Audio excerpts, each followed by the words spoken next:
સુરત શહેર civil defence Amroli division દ્વારા સમગ્ર દેશમાં પ્રથમ વખત જીવના જોખમે પણ લોકોને જાગૃત કરતું નદીના પુલ ઉપર 2 કિલોમીટર જેટલું તથા નીચે તાપી શુદ્ધિકરણ અને સફાઈ અભિયાન હાથ ધર્યું।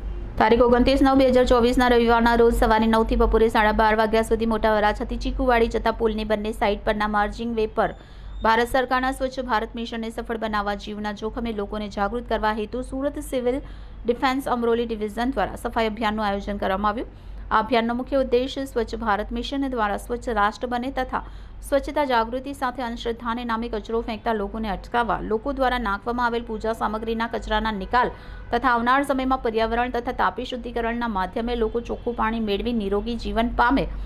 તારીખ 29/9/2024ના સ્વચ્છ ભારત મિશન અંતર્ગત સમગ્ર ગુજરાત કે દેશમાં પ્રથમ વખત આટલા જોખમ સહિત નદીના પુલ પર તમામ પ્રોટોકોલ્સને નિયમો સાથે સિવિલ ડિફેન્સ સુરતના અમરોલી ડિવિઝન દ્વારા મોટા વરાછા ખાતે આવેલ ચીકુવાડી તાપી બ્રિજ પર સફાઈ અભિયાનનું સુંદર આયોજન થયું।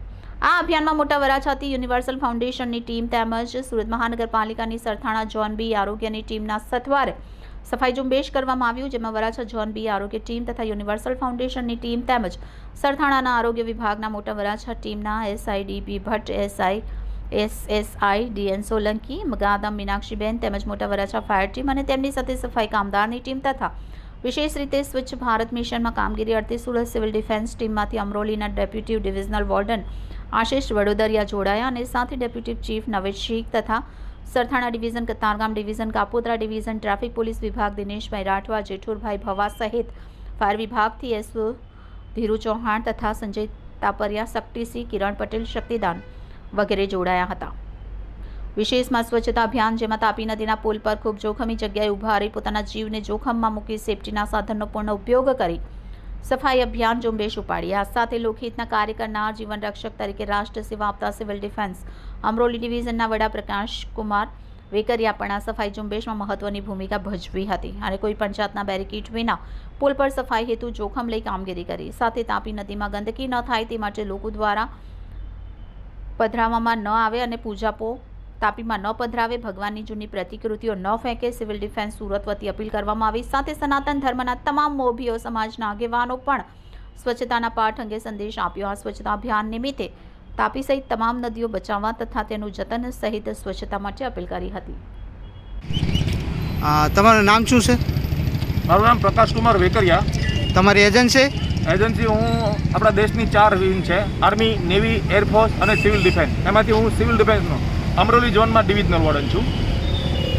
અને તમારો હેતુ મારો છે આજનો ભારત સરકારના સર્કલ ઉપર સ્વચ્છ ભારત મિશન જે અમલમાં મૂકવામાં આવ્યું છે એને લઈને સ્વચ્છ સુરત તથા સ્વચ્છ રાષ્ટ્રના હેતુથી અમે લોકોએ આજના દિવસે આ અઘરું અને એક હાર્ડ વર્ક અમે લોકોએ પસંદ કર્યું છે કે દેશની અંદર જે કોઈ વ્યક્તિ ન કરી શકતો હોય કે કોઈ સંસ્થા ન કરી શકતી હોય તો તેના આધારે અમે લોકોએ સુરત મહાનગરપાલિકા, ફાયર, 108 અને સિવિલ ડિફેન્સના તમામ વોર્ડનો સાથે, તમામ ડિવિઝનો સાથે લઈ અને આ સફાઈ અભિયાનનું આયોજન કર્યું છે અમે લોકોએ। આ જોખમી હેતુ છે તો એની પાછળનો હેતુ છે એ 100% સાચી વાત છે, પરંતુ આ જગ્યા એવી છે કે જ્યાં હરેક વ્યક્તિને આવવા માટે ડર હોય છે, હરેક વ્યક્તિને આવવા માટે એક ડેન્જરસ હોય છે। આ ડેન્જરસ લે કોણ? તો અમને સરકારશ્રીએ છોપેલું છે અને અમને જે ટ્રેનિંગો આપેલી છે એ ટ્રેનિંગની અંદર સિવિલ ડિફેન્સ માત્ર જોખમો સાથે સંકળાયેલી છે।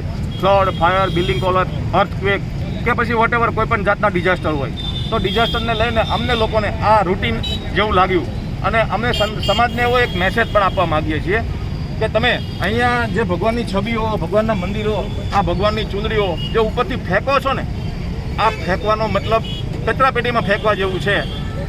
ખરેખર આને પધરાવવાનું શાસ્ત્રમાં લખેલું છે, તો નદીમાં ઉતરીને તમે પધરાવો અને પધરાવો તો એવી સારી વસ્તુ પધરાવો કે નદીને મલિન ન થાય। રાષ્ટ્ર માટે અમે લોકો એક મેસેજ પણ આપીએ છીએ કે જો અમારા જેવા વ્યક્તિઓ સિવિલ ડિફેન્સની સંસ્થા વતી, સિવિલ ડિફેન્સ એજન્સી વતી કે સુરત મહાનગરપાલિકા કે 108 વતી જો કોઈ આવા સ્વચ્છતા અભિયાનની અંદર જોડાઈ અને માત્ર 1 ઇંચના ઓલામાં જો ચૂક થઈ ગઈ તો આ નદીની અંદર પડ્યો અને કોઈ જાન ગુમાવી દીધી, કોઈ શહીદ થઈ ગયો, તો આનો જવાબદાર માત્ર ને માત્ર અમે લોકો સમાજને ઠેરાવીએ છીએ। કારણ કે સમાજના જ લોકો છે જે અંધશ્રદ્ધાને લઈ અને આવી પૂજાની વસ્તુઓ, મંદિર, ભગવાનની મૂર્તિઓ, છબીઓ આપ જુઓ છો, 1 ટ્રક જેટલો માલ અમે લોકો આ પુલ ઉપરથી કાઢ્યો છે અને હજુ બી આપ જોઈ શકો છો કે આ પુલ ઉપરથી એટલો માલ નીકળવાનો છે અને માત્ર ને માત્ર એની અંદર પૂજાની વસ્તુઓ, ફૂલ, પૂજાપા, ભગવાનની છબીઓ આ બધું છે। એટલે દેશના તમામ ધર્મ ધુરંધરોને ધર્મના અધિપતિઓને, સમાજના આગેવાનોને અમારા સિવિલ ડિફેન્સ સુરત તરફથી એક સુંદર અને હાથ જોડીને અમે લોકો મેસેજ આપીએ છીએ કે સમાજને અંધશ્રદ્ધાના માર્ગમાંથી વાળો અને ખોટી રીતે આ લોકો આની અંદર જે કેળવાય અને જે કચરો ફેંકે છે એને રોકો, તાપીને શુદ્ધ કરો. તાપી આપણી માં છે, માની ગોદમાં ક્યારેય મળમૂત્ર કરશો નહીં. જય હિન્દ, વંદે માતરમ. આ હેતુથી દેશને શું સંબોધિત કરવા માંગો છો? દેશને અમે લોકો આ જે સંદેશ મેં આપ્યો છે કે દેશની અંદર સ્વચ્છતા રહે, સ્વચ્છ રાષ્ટ્રનું નિર્માણ થાય. હાલ હું સુરતથી છું, મેં સુરતથી આ અભિયાન ઉપાડ્યું છે. દેશની અંદર સર્વપ્રથમ એવું અભિયાન છે જે હું દાવો કરું છું કે આટલી ડેન્જરસ પ્લેસ ઉપર ઊભા રહી અને કોઈ વ્યક્તિએ ક્યારેય આવો સ્વચ્છતા અભિયાન કર્યું હોય. આ સ્વચ્છતા અભિયાન ચાલતા રહે, શહેરો શુદ્ધ રહે, રાષ્ટ્ર શુદ્ધ રહે અને રાષ્ટ્ર સફાઈ થાય. જય હિન્દ, વંદે માતરમ.